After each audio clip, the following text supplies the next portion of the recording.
नमस्कार दोस्तों, democracy series के दूसरी वीडियो में आपका स्वागत है। जैसा कि हमने पिछले वीडियो में डेमोक्रेसी के मिनिमल बेसिक फीचर्स पर चर्चा की थी, जैसे प्रमुख फैसले इलेक्टेड लीडर्स द्वारा लिए जाते हैं, स्वतंत्र और निष्पक्ष चुनावी मुकाबला होता है, 1 पर्सन 1 वोट 1 वैल्यू होता है, रूल ऑफ लॉ और नागरिकों के अधिकारों का आदर होता है। अब इन्हीं पॉइंट्स को हम डिटेल में समझेंगे। पहला, प्रमुख फैसले इलेक्टेड लीडर्स द्वारा लिए जाते हैं। इसे समझने के लिए हम अपने पड़ोसी देश पाकिस्तान का उदाहरण ले सकते हैं। वैसे तो पाकिस्तान में तख्ता पलट का सिलसिला सन 1947 में मिली आज़ादी के कुछ वर्ष बाद ही प्रारंभ हो गया, लेकिन यह बात 1999 की है, जब जनरल परवेज मुशर्रफ ने सैनिक तख्ता पलट कर दिया और लोकतांत्रिक सरकार को उखाड़ फेंका। That the situation in the country is perfectly calm, stable and under control. Dear brothers and sisters, your armed forces have never and shall never let you down.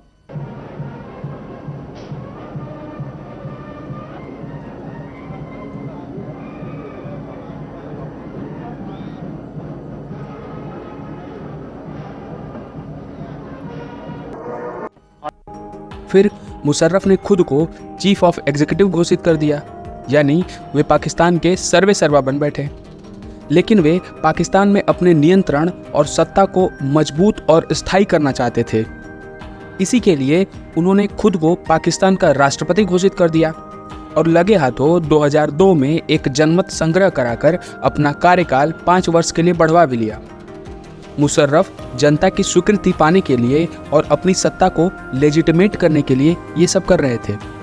हालांकि पाकिस्तान में काम करने वाले मीडिया संस्थान, मानवाधिकार संगठन इत्यादि ने इस जनमत संग्रह को एक धोखाधड़ी बताया, लेकिन मुशर्रफ रुकने के मूड में नहीं थे।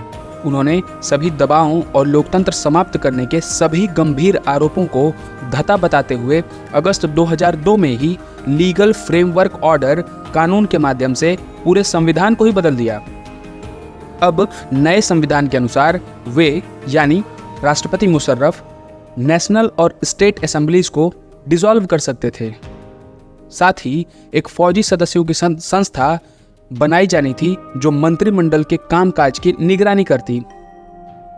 इस कानून के पारित हो जाने के बाद भी पाकिस्तान में अलग अलग स्तरों पर चुनाव तो हुए, प्रतिनिधि चुने भी गए, लेकिन वे प्रतिनिधि अब वास्तविक शासक नहीं रहे।